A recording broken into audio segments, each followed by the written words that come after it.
G'day guys, just a 5-minute video today to run through the schedule and how I schedule my projects prior to starting, prior to settlement. I like to have it all basically laid out so that way when settlement happens, everyone's booked in and it's ready to go. So typically, I'd like to have everything booked in about a month before. So I've ordered all my material. I've got all the guys scheduled in, and I send them a copy of the schedule so that they can see exactly what's happening and when they're required. So I'm just going to quickly share a screen. Just bear with me. I'm still pretty rookie when it comes to this stuff.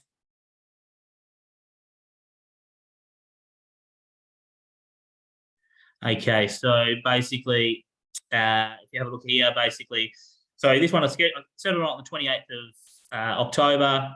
On the Saturday, I had a skip bin arrive, so that way when we started work today on the 31st, on Monday today, the skip bin was ready there to go for demo. Day one, plumber and electrician both rocked up and they did the disconnect, and that helped obviously the handyman do his demo, pull out all the cabinets and everything like that safely, and whack that all in the skip bin. There was also a dividing wall in the front living area, which I showed you in the previous video, so that's already been ripped out today. Tomorrow, first, which is day two, my tile will be there and he'll rip out the tiles in the wet area and the ensuite, and he'll also rip out the tiles in the laundry. I've already had the bathroom windows that was meant to be getting done on tomorrow, but the glaze is already rocked up on the weekend actually, and replaced the 2 broken windows that were in the ensuite and the bathroom.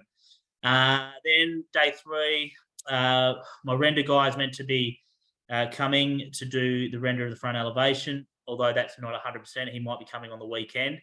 Either way, that's fine. He's not going to get in the way of anyone else, and him not doing it won't put anyone else behind or anything like that. Once my tiler's ripped out all the tiles, he will then do all the waterproofing in the bathroom and the ensuite that's being redone. Just one thing on that: when you're waterproofing, it needs to be certified, so you need a certificate. So make sure your waterproofer is certified.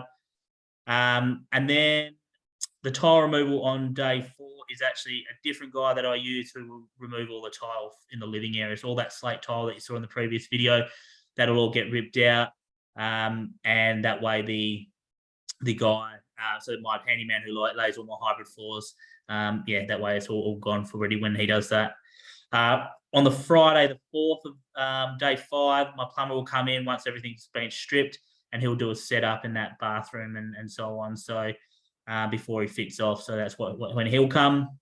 Day 8 to be a Monday. That's when, so next Monday, my cabinetry will all get installed. So I use Freedom Cabinets over here in Perth to do all my kitchens.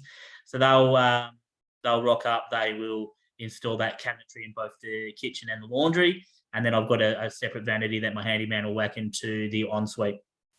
After that, the ceiling fix is coming Tuesday next week. So that's day 9.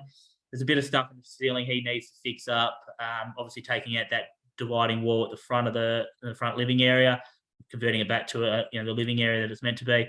He'll have to fix up cornices and so on in there. And there's also, when you're ripping out kitchens and stuff like that and exhaust fans and that, there's always a hole or two here or there that needs patching up. So he'll come in and fix up everything there.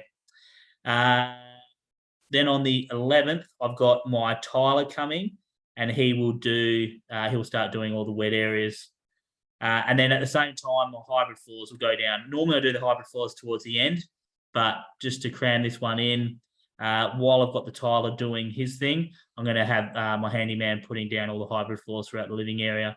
The tiling will take a couple of days. I know it says on the schedule it's only showing us 1 day, but it'll take pretty much a couple of days.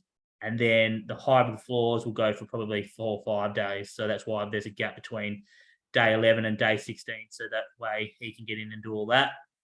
And my gardener will also be there for about 3 days, sorting out the garden and getting all that sorted. Once obviously the cabinetry is going in, as we said, on the 7th, which is day 8, and the stone guy will come in and measure up straight away and do his templates, whatever he does then. And then a week later, on the 15th, day 16, he'll come out and he'll install those that stone in the kitchen and laundry there. And then day 17, which is like basically most of the house is pretty much done then. My handyman would have finished my floor, so he can then jump onto sort of all the other finishing touches. So he can he can fit those window treatments, and my plumber will come in on the 18th and he'll fit off all the tapware, etc. Shower heads and sink mixers and bath taps and all that sort of stuff. So he'll come in on then. Once again, it's only a day job that, and he'll finish that off. And likewise, my handyman, as soon as he's finished those window treatments and the plumber's fitted off, my handyman can then jump onto all the other finishes. So putting in the shower screen in the ensuite, putting up the mirrors in the 2 bathrooms, towel rails in the bathrooms, toilet roll holders, and all that sort of finishing touches, and anything else that I see that sort of needs touching up, he can do.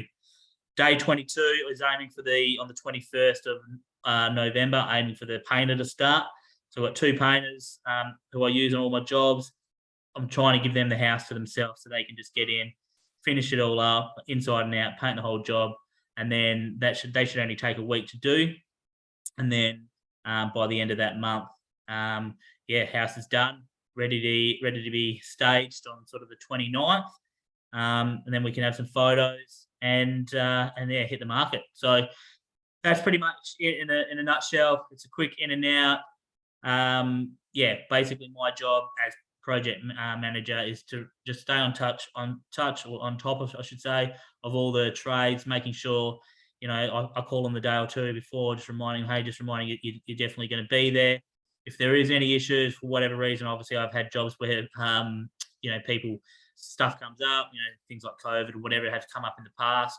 So you've got to sort of jiggle guys around. But yeah, it's our job as the project manager to be on top of them and not let them, basically put us out, because if they do, then obviously it puts our whole job back. So we've got to stay on top of them. If in the past, if I've had anyone sort of let me down, they typically don't come back. So, but like I said, I've got a really good crew of guys now. All my trades I like to think they're all pretty reliable now, and like I said, they've all been multiple jobs with me. Some of them have been there from the start. So, got a good thing going. Want to keep it going, and that's the schedule. Thank you very much.